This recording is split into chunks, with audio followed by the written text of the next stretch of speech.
Hi అండి. అందరికీ నమస్కారం. Welcome to my channel. ఈ వీడియోలో గవర్నర్‌ను కలిసిన ఉద్యోగుల సమస్యలపై కీలక నిర్ణయం. పూర్తి వివరాలైతే వీడియోలో తెలుసుకుందాం. వీడియోని ఎక్కడే కానీ స్కిప్ చేయకుండా చివరి దాకా చూసేయండి. అప్పుడే ఇన్ఫర్మేషన్ పూర్తిగా అర్థమవుతుంది. వీడియో చూస్తున్న ప్రతి ఒక్కరు వీడియోకి లైక్ చేయండి ఫ్రెండ్స్. ఈ వీడియోని తోటి ఉద్యోగ పెన్షన్ మిత్రులతో షేర్ చేయండి. కొత్తగా మన ఛానల్ చూస్తున్నవారు ఇంకా ఎవరైనా సబ్స్క్రైబ్ చేసుకున్నట్లయితే వెంటనే మన ఛానల్‌ని సబ్స్క్రైబ్ చేసుకోండి. దీని ద్వారా నేను చేసే లేటెస్ట్ వీడియోస్ అన్నీ మీ వరకు రీచ్ అవుతాయి. ఇక ఆలస్యం చేయకుండా వివరాల్లోకైతే వెళ్ళిపోదాము. ఏపీ ఉద్యోగుల సమస్యలపై సంఘం గత ప్రభుత్వ వేధింపులు, అధికారుల నిర్లక్ష్యంపై కేసీఆర్ కేఆర్ సూర్యనారాయణ తీవ్ర ఆగ్రహం, కొత్త ప్రభుత్వంపై ఆశలు, కీలక డిమాండ్లు. ఆంధ్రప్రదేశ్ రాష్ట్ర ప్రభుత్వ ఉద్యోగుల సంఘం అధ్యక్షుడు శ్రీ కేఆర్ సూర్యనారాయణ రాష్ట్ర ప్రభుత్వ ఉద్యోగులు ఎదుర్కొంటున్నటువంటి దీర్ఘకాలిక సమస్యలు, గత ప్రభుత్వ హయాంలో ఎదురైన ఇబ్బందులు మరియు ఇతర అధికారుల వైఖరిపై తీవ్ర స్థాయిలో గళం విప్పారు. ఉద్యోగుల బకాయిలు, వేతన సవరణ, అధికార యంత్రాంగంతో సమన్వయం వంటి పలు కీలక అంశాలపైన ఆయన స్పష్టమైన వైఖరిని, డిమాండ్లను వెల్లడించారు. గత ప్రభుత్వంపై విమర్శలు మరియు పేరుకుపోయినటువంటి బకాయిలు, తీవ్ర వేధింపులు. గత వైసీపీ ప్రభుత్వం ఉద్యోగులను తీవ్రంగా వేధించిందని, వారు సమస్యలను పట్టించుకోలేదని సూర్యనారాయణ గారు ఆరోపించారు.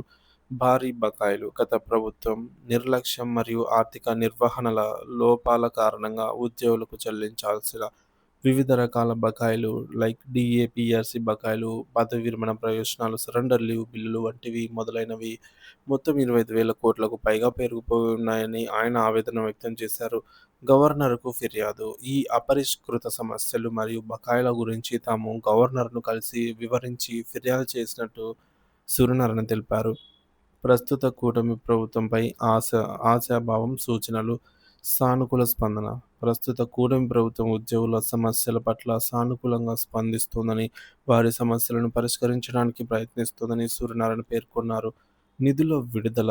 ఇప్పటివరకు ప్రభుత్వం సుమారు 6,200 కోట్లను ఉద్యోగులకు బకాయిల కింద విడుదల చేసిందని, ఇది శుభపరిణామం అని ఆయన వెల్లడించారు. ఆర్థిక ఇబ్బందులపై అవగాహన. అయితే రాష్ట్రం ప్రస్తుతం ఎదుర్కొంటున్నటువంటి తీవ్ర ఆర్థిక ఇబ్బందులను తాము అర్థం చేసుకున్నామని, అందువల్ల బకాయిల చెల్లింపు విషయంలో ప్రభుత్వంపై అనవసరమైన ఒత్తిడి తీసుకురాబోమని స్పష్టం చేశారు. దశలవారీగా ఆయన ఉద్యోగుల బకాయిలు చెల్లించాలని ఆశిస్తున్నట్టు తెలిపారు. పీఆర్సీ వ్యవస్థపై తీవ్ర అసంతృప్తి మరియు సంస్కరణల డిమాండ్లు.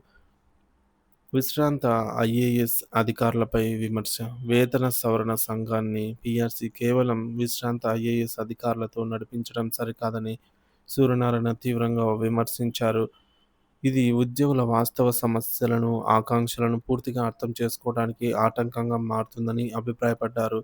నూతన పీఆర్సీ నిర్మాణం.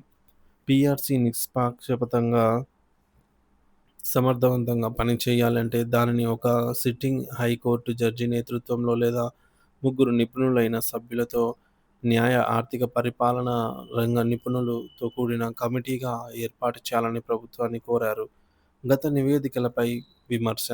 గత 11 పీఆర్సీల నివేదికలను పరిశీలిస్తే పేర్లు, తేదీలు మార్చడం మినహా సిఫార్సుల్లో ఎటువంటి గుణాత్మక మార్పులు లేవని, అవి కేవలం కాపీ పేస్ట్ లాగా ఉన్నాయని ఆయన ఎద్దేవా చేశారు. ఉద్యోగుల అవసరాలకు అనుగుణంగా పీఆర్సీ సిఫార్సులు ఉండాలని నొక్కి చెప్పారు. అధికారుల నిర్లక్ష్యం, అసం అసంభావంపై ఆగ్రహం. విఫలమైన జాయింట్ సాఫ్ట్ కౌన్సిల్. ఉద్యోగుల సమస్యల పరిష్కారానికి వేదికగా ఉండాల్సిన జాయింట్ సాఫ్ట్ కౌన్సిల్ జేఏసీ వ్యవస్థ పూర్తిగా విఫలమైందని, సమావేశాలు సరిగ్గా జరగటం లేదని, జరిగిన నిర్ణయాలు అమలు కావటం లేదని విమర్శించారు. ఐఏఎస్ అధికారుల వైఖరి. కొందరు సీనియర్ ఐఏఎస్ అధికారులు ఉద్యోగుల సమస్యల పట్ల నిర్లక్ష్యంగా, అహంభావంతో వ్యవహరిస్తున్నారని, ఫిర్యాదులకు సరైన పరిష్కారం చూపడం లేదని ఆగ్రహం వ్యక్తం చేశారు. ఉద్యోగుల పాత్ర. ప్రభుత్వ ఉద్యోగులు ప్రజలకు మాత్రమే సేవకులని, ఏ అధికారికి వ్యక్తిగత సేవకులు కాదని, ఈ విషయాన్ని అధికారులు గుర్తుంచుకోవాలని హితవు పలికారు. ముట్టడి హెచ్చరిక. ఉద్యోగుల సమస్యల పరిష్కారంలో అధికారులు ఇలాగే నిర్లక్ష్యం వ్యవహరిస్తే అవసరమైతే వారి ఇళ్లను ముట్టడి చేయడానికి కూడా వెనకాడబోమని సూర్యనారాయణ హెచ్చరించారు. సిపిఎస్ లేదా జీపీఎస్ చట్టాలపై స్పష్టత డిమాండ్. సిపిఎస్ రద్దు, పరిష్కారం. ఉద్యోగులు తీవ్రంగా వ్యతిరేకిస్తున్న కాంట్రిబ్యూటరీ పెన్షన్ స్కీమ్ సిపిఎస్ రద్దు లేదా దానిపై ప్రభుత్వ విధానం స్పష్టం చేయాలని, ఉద్యోగులకు ఆమోదయోగ్యమైన పరిష్కారం చూపాలి అని డిమాండ్ చేశారు.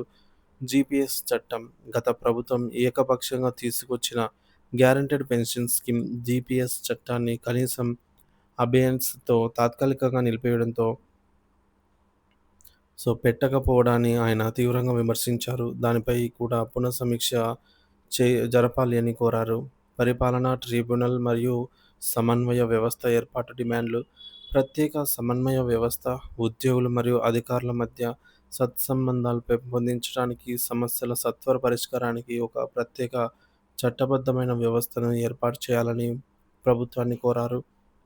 పరిపాలనా ట్రిబ్యునల్ పునరుద్ధరణ. ఉమ్మడి ఆంధ్రప్రదేశ్ రాష్ట్రంలో ఎన్టీ రామారావు స్థాపించిన ఆంధ్రప్రదేశ్ పరిపాలనా ట్రిబ్యునల్ను తిరిగి పునరుద్ధరించాలని డిమాండ్ చేశారు. ఇది ఉద్యోగుల సర్వీస్ సంబంధిత వివాదాలకు త్వరితగతిన చౌకగా న్యాయం అందించేందుకు దోహదపడుతుందని, దీని ద్వారా ఉద్యోగుల సమస్యలకు శాశ్వత పరిష్కారం లభిస్తుందని ఆశాభావం వ్యక్తం చేశారు. కెఎస్ సూర్యనారాయణ గారు చేసినటువంటి ఈ వ్యాఖ్యలు ఆంధ్రప్రదేశ్ ప్రభుత్వ ఉద్యోగులు ఎదుర్కొంటున్న సమస్యల తీవ్రతను, వారి ఆకాంక్షలను ప్రతిబింబిస్తున్నాయి. బకాయిల చెల్లింపు, పీఆర్సీ సంస్కరణ, సిపిఎస్ లేదా జీపీఎస్పై స్పష్టత, అధికారులతో సమన్వయం, ట్రిబ్యునల్ పునరుద్ధరణ వంటి కీలక డిమాండ్లపై కొత్త ప్రభుత్వం సానుకూలంగా స్పందించి ఉద్యోగుల సంక్షేమానికి పెద్దపీట వేయాలి అని సంఘం కోరుతోంది.